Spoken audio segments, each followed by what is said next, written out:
Paddington 2 is the sequel to the much-beloved Paddington, released back in 2014, and is based on a series of children's books written by British author Michael Bond. The sequel is written and directed by Paul King, who returns from the first film. The film is about Paddington, a talking bear who has settled down with the Brown family, and is looking for the perfect gift to give his Aunt Lucy for her birthday. He goes to an antique shop and finds a pop-up book of London that he believes his aunt will love, since she's always wanted to go to London, but has never been able to come. However, the book is stolen by a famous actor named Phoenix Buchanan, played by Hugh Grant, and Paddington has to find a way to get the book back.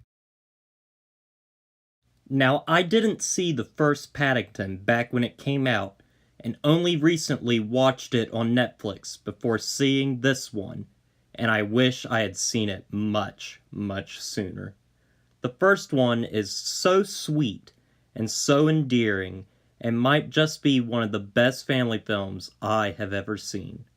It could have been so easy to make it a quick cash-in, but Paul King was able to make a film that was smart, funny, and paid respect to the character and those original stories. Paddington 2 is on par, if not better, than the original. I think what won me over with both movies is the heart that they have. There's not a cynical bone in it, and at the center of it is this character, Paddington, who is so sweet and so endearing that it makes you feel good and makes you want to be a better person. There's a line in the movie that Mr. Brown says about Paddington. He sees the good in all of us. I think that's a beautiful message for kids and even adults to learn. It's so easy to make this type of character annoying, but he's not. This is just how he is. And it's so great to see a character that can be this good and this naive and still be a compelling three-dimensional character. Paddington is the heart and soul of the film, and he's the reason this movie works the way it does. As for the other cast members, they're excellent.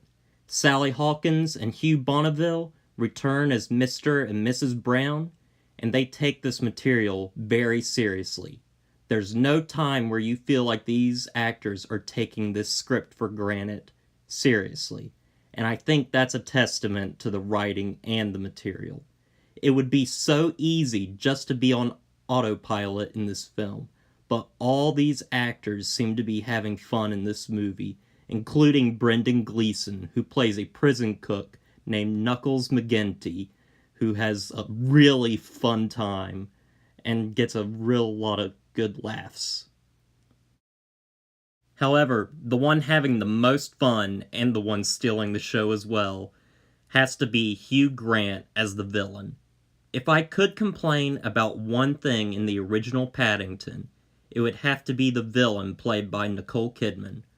There was nothing particularly wrong with her character, or the performance, but it just felt like the film didn't really need her, because she only becomes a threat for Paddington halfway through the movie.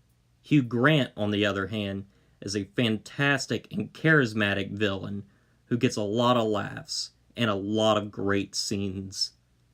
He reminds me a little bit of Jim Carrey and Neil Patrick Harris's more comedic portrayals of Count Olaf from a series of unfortunate events. He is overall just much more of a threat to Paddington in this film, and just a really fun villain overall.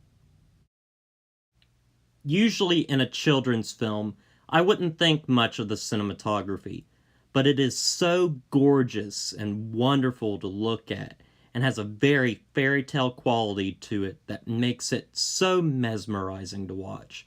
Particularly a scene early in the film where Paddington is in a almost dreamlike sequence where he runs through the streets of London that's in this pop-up book style, similar to the pop-up book he finds at the pawn shop.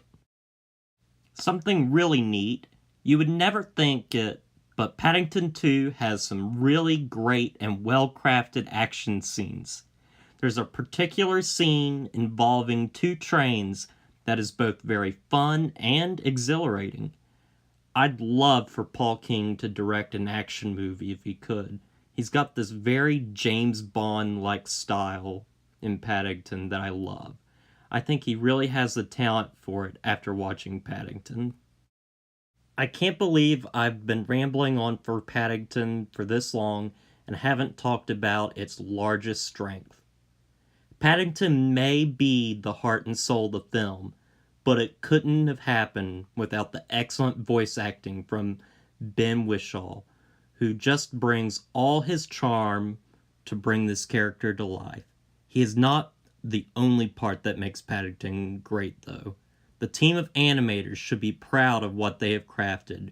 Though Paddington is only a CGI character, he still feels like he is really there, because the performance is so good, as well as things they are able to do with him, such as his facial animations to show a different array of emotions. He feels real, and that's what's so great about it. I could spend all day talking about how I adore this film. It's not just a good children's movie, it's a good movie in general, and it might be too early to say, but I find it already timeless. This is a very good film with a lot of heart that doesn't talk down to kids and has enough humor to keep kids and adults entertained. I wish more children's films like this were more common. I love this film and left the film just feeling happy and fulfilled. And the ending of this film is flawless and had me in tears.